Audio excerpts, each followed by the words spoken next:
All right, everyone. In today's video, we're going to go over a property in Kissimmee listed by Cushman and Wakefield by a couple of brokers who do a lot of business. All right, so right away looking at it, I'm not a huge fan of these L-shaped buildings because some of the spaces end up being just kind of funky. I don't know for sure yet though, but let's dig into it. Few things right away I noticed by looking at this is the roof looks a little shoddy. Like I don't know. Oh, that's just a part of the roof line right there. But the roof has a few spots here. It looks like standing water. You can kind of see it along the front portion of it. But let's dig in a little bit. I see a Boost Mobile, direct insurance. Looks like there's a fast food drive-through over here. So you've got a neighboring property that's very close, most likely a national tenant. All right, cabinets, booths, the bakery, laundromat, direct laundromat. Ding, ding, ding, right away. Be careful of environmentals. That is a big thing with this property already.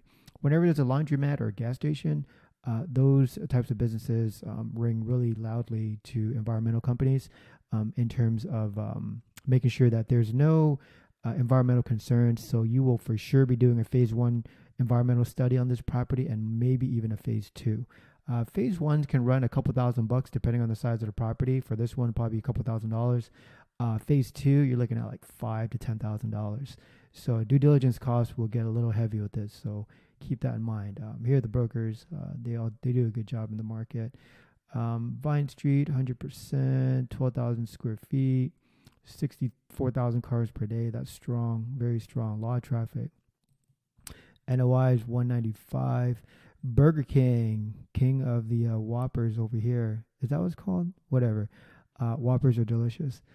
Anyway, this lot here, you got a bunch of parking back here, which is nice, but then it kind of skews with the parking ratio because you'll look at it, but, oh, the property's got a lot of parking, but all the parking's in the back, which is kind of officey. I don't really like that too much. I kind of like it when all the parking's up in the front. Burger King, AutoZone, Audi, Wawa, Dunkin' Donuts, Chick-fil-A, Walmart. I like the fact that it's across the street from Chick-fil-A and Walmart. I like that a lot, actually. Wawa being nearby is also very nice. Let me check one thing out. Okay, the ingress egress. So there's one way for cars to go in and out here. Nothing in the back or the sides. Looks like there's a cross access agreement there. Population 8,000 within 1 mile on the lower side, but the traffic's very high, so I'm not going to discount that too much. 5 units, just under 2 acres. What else we got here? Let's go ahead and read through these notes. National locals, 104 parking spaces. 104 parking spaces, that's a lot. That almost sounds like 10 per thousand. That's definitely up there. But remember, all the parking was in the back. Parking ratios, you want at least 3 per thousand, 4 per thousand is nice. 5 per thousand is usually the higher side. But geez, 10 per thousand, that is very strong. But again, all the parking was in the back. So that's, imagine going to try to fix your cell phone or something at the Boost Mobile or some iPhone fixing place, and you got to park all the way in the back and walk to the front. It's kind of discouraging from a customer flow standpoint, or a restaurant. That's just not it's not very attractive. 100% lease. It's a hub, Chick-fil-A, absolute triple net lease through the 5 years. I don't know if I would use the word absolute triple net leases because that normally implies that absolute triple net normally implies that the tenant is responsible for roof structure and foundation, which in this case, I would just say triple net leases. Absolute is a strong word. Absolute is when you've got like a McDonald's as your tenant and they pay for 100% everything, roof, structure, foundation, anything that happens to it. They cover 100% of it. 4% annual escalations is great. No land responsibility, increasing returns. Again, my biggest gripe is going to be the absolute triple net. That is no bueno. All right, over here, suite number 1, then boost, something, laundry, All right, so let's see here. Insurance. You see, when we're looking at the spaces here, you see these space number 1 and 2. Those are tough spaces, very tough spaces, because you've got, all right, let me see here, 1, 2. So 1 and 2 is going to be, what do we have here? Where's it at? Come on. Wasn't there like a picture that showed me the tenants? Oh, here we go. Laundromat. Okay, so laundromat's got some of that frontage because it's space one. Space two is just a long, narrow space. That's a bakery, which I normally wouldn't like the fact that it's long and narrow like that. However, it's a bakery, meaning that the infrastructure in there is second gen. I'm assuming it's second gen. I don't know for sure. I'm just on the computer right now. But if it's second gen, there's a lot of value there. So I wouldn't discount the valuation of the center of the space that much, because with it being second gen, you're gonna find a tenant. Those spaces are very easy to lease. Second generation is very, very valuable, and not too big of a deal. If I would have seen this first, I would be like, I don't know, but knowing that, or at least there's a high assumption and a high probability that this is second gen, it's all good. Suite number 3,000 square feet. Yeah, 3,500 square feet for a space like that. Kind of on the bigger side to my liking for the oddness of the space, but again, let's sideline that for a bit. Laundries, 3,200 square feet. Again, phase one concern. And then everything else looks like it's about 2,000, and 1,300 square feet. Okay, I mean mixed feelings there, but let's move on. The property is all the way over here, but then they kind of try to show you everything over here to kind of make you go, oh wow, that's a lot of national tenants. When really the only part that would be important for the sake of our conversation for this property is all right here on the left side. You know what? I'm going to use this tool over here. I'm sorry, everyone. I forgot to do that part. All right. We should be paying attention to this part right here. Okay. This over here, I mean, it's nice to know, but the thing is that that's a different, I mean, you can kind of see this almost like a divider that you have between these two areas. I wouldn't put a ton of value on this over here. I would actually be more interested in this part over here. So let's move on. So over here, remember, although it's only like this small little pocket that I want us to look at, I do have to give credit where credit is due, which is in this case, they've got the Walmart there, they've got the Chick-fil-A, the Chipotle, everything is right here. And then the property that we're looking at is this yellow star here. So there's some value there. I definitely wouldn't discount that very much at all. First year base ownership. Okay, these are all assumptions and disclosures. All right, that's cool. All right, we got 195 as the base, reimbursements of 126, potential gross 322. No vacancy, which I don't like that very much. I think that you should always put a 5% vacancy in there in order to create that buffer that every lender is going to add in when they underwrite this property. So whenever you see that as a zero, the goal of whoever is underwriting it, when they put that as a zero, they're trying to keep this number as high as possible, because if you take 5% off of, let's call it 300,000, that's $15,000 already. So $15,000 off of 195. The cap rate on this, I forgot, but let's just say if you took $15,000 divided by 0.07, that's a $200,000 valuation. Okay. So by keeping this number here zero, and keeping this number $15,000 higher than what it should be, it's creating $200,000 on the sales price. So you got to make sure that you calculate that correctly. The CAM here coming at $75,000 right away, that's not accurate. You see how taxes here is an odd number, $26,888. That's an accurate number. That's an accurate number. $75,000, that's not accurate. That's an estimate. But with it being triple net leases, that doesn't bother me too much. Doesn't bother me too much that the $75,000 is just an estimate. The taxes, though, make sure that, as always, make sure that you're looking at the taxes for next year, not current taxes.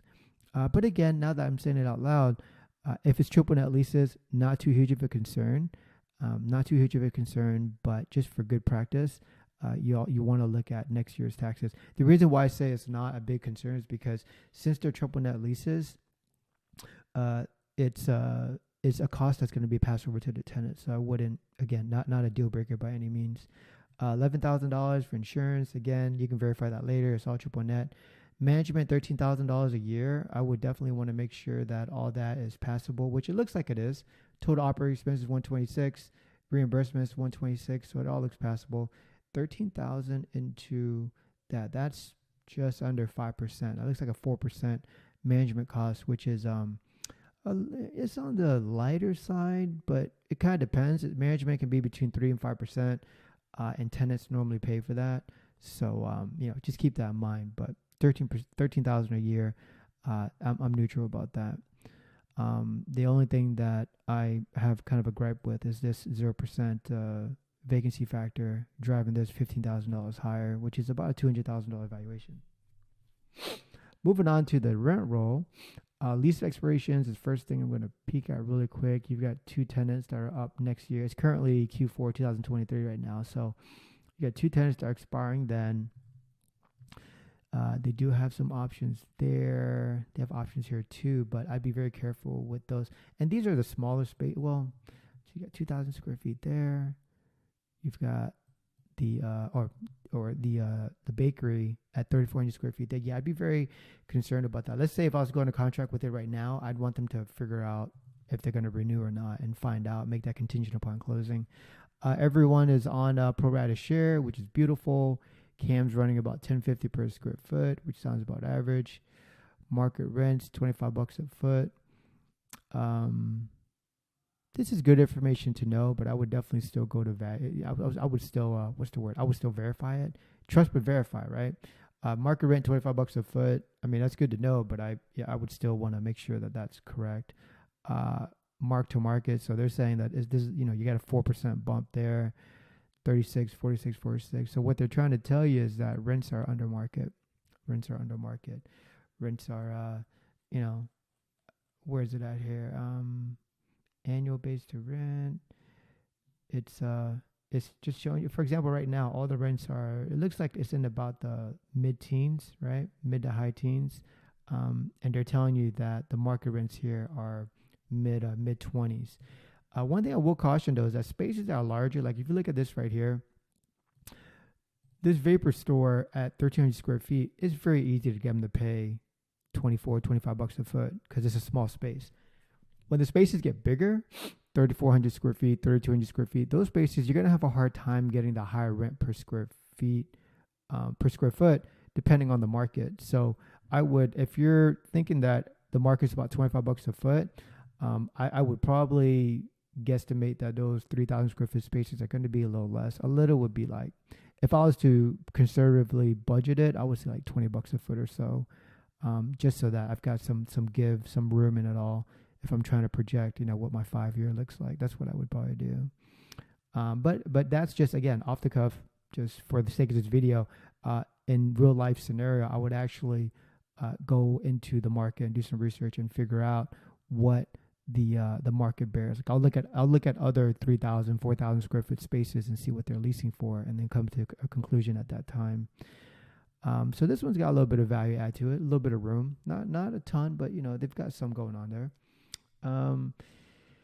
Here you've got, what do we got going on here? Potential. Yeah, these are just, it's cash flow projection. You see how they've got, you see, this is kind of interesting. I think that remember how earlier I was telling you the gripe about the vacancy being 5%? They still have a 0 here for the sake of the price. Year one, that's where the price is coming from, the year one NOI. Okay, so whatever the NOI is for year one, which in this case is 195, that's where the price is coming from. Okay, the 195. I don't even think we saw a price in the beginning, right? So 195, 704 divided by 0.7%. Let's just say, I don't know what the asking price is, but let's say if it was 7%, the price is about $2.8 million. But remember that 5% vacancy at 1.8 is really about 1.6 because the 5% vacancy is not added here. But look at what they did for years 2 to 10. They added the 5% there. So right away, it's showing you that what I was saying about the 5% is correct. How come they're adding it here, but they're not adding it here? Kind of interesting, right? There's probably other reasons to that, which, I don't know. I didn't underwrite this in terms of the actual package, but I know that from a valuation standpoint, I would want to add the 5% vacancy into year one in order to come up with the proper sales price. Another thing I noticed here was that when it comes to the leasing improvements and or the leasing commissions and tenant improvements, they got zero for everything here, which means that they're assuming all of the tenants are renewing next year. Because remember, we had the bakery and the other tenant. It was bakery and Boost Mobile. Yeah, bakery and Boost Mobile are going to be their leases expire next year. So so uh, so there should be a budget in place for the whoever buys this for the TI and leasing commissions and a free rent period. Don't forget about that. See, that's not on here. So free rent, tenant improvement allowance, and the leasing commissions. Work all that in order to see if the valuation is worth it or not. And back into your return appropriately. But when you're looking at it, that needs to be there. And then after that, so 2 years from now, you've got the insurance place who's going to be moving out. They're at 2,000 square feet.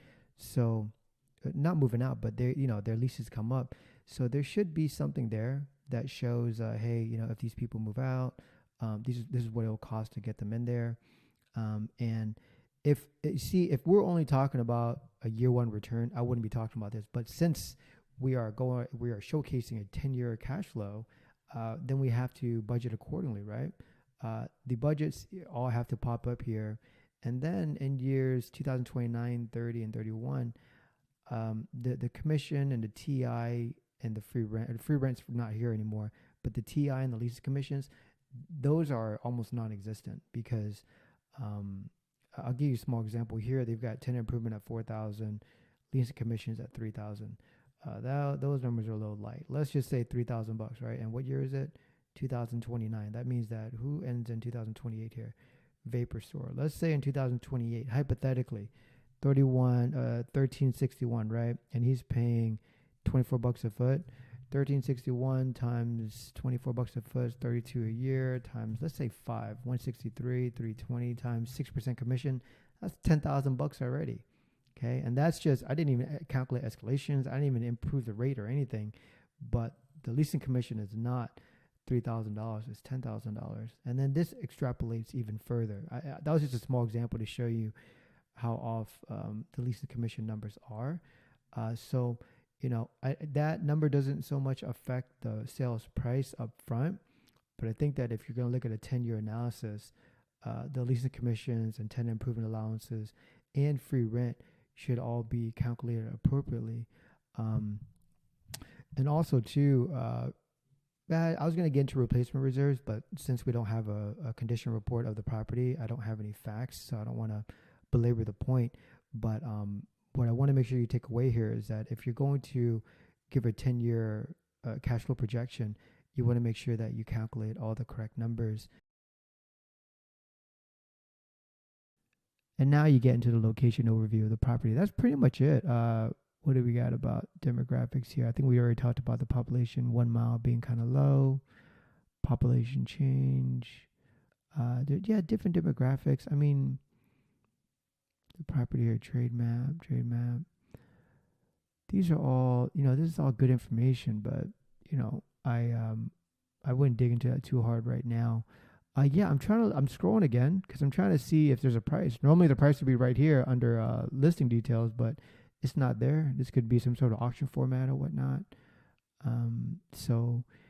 If this was an auction format and based off of the NOI of, what was it, 195, right? Of 195, I would do 195, 990. Number one is I minus about $15,000, so you got 180. At $180,000 divided by a point, let's say on the low end, very low end, 2.25 would be the price for his property. On the very high end would be like 6.5, 2.8, right? What did I say earlier? 2.2. So 2.2 is on the low side, 2.8 is on the high side. Where do you land offer wise in that range somewhere? Don't know, right? I have to dig into some more, but just looking at it off the cuff, I mean, I would say that with a couple of the expirations coming up, there is some value add. I mean, I could see this being about a 7% deal. I mean, it's not horrific. It's not a bad deal at all. it's not a bad deal in terms of what it looks like, in terms of the leases and what it has to offer. I'm unsure of what the I'm sure of what the what's that called? I'm unsure of what the the rest of the due diligence will look like. And of course, we got the phase one with the environmental. That's going to be a concern. But in terms of the actual overall deal itself, it's really not bad. I would just want to dig into things such as the environmental. I would want to see if those tenants with the leases coming up, if they're going to renew or not, and then I would run some comps to make sure that the bigger spaces like this one, you can actually support a rate of $25 a foot if they were to leave. And then I'd also, of course, want to go in there and see if it's second generation or not. That's going to be important.